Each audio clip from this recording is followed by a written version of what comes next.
Welcome to Penrose Learning, where we make understanding easy. In this video, I will explain how to sign documents in Microsoft Word. First, open your Word document. Navigate to the Insert tab in the ribbon at the top of your screen. Look for the text group and then click on Signature Line. This feature allows you to add a professional signature placeholder, making your documents ready for a digital sign-off. It's a quick and efficient way to formalize your agreements.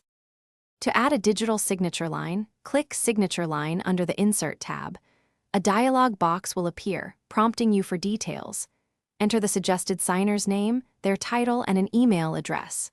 You can also include instructions for the signer and decide if they can add comments. Once configured, click OK, and a signature line will appear in your document, ready for digital certificate. If you prefer a handwritten look, you can insert an image of your signature. First, sign a piece of white paper, then scan it or take a clear photo. Save this image as a PNG or JPG file. In Word, go to the Insert tab, click Pictures, and select your signature image.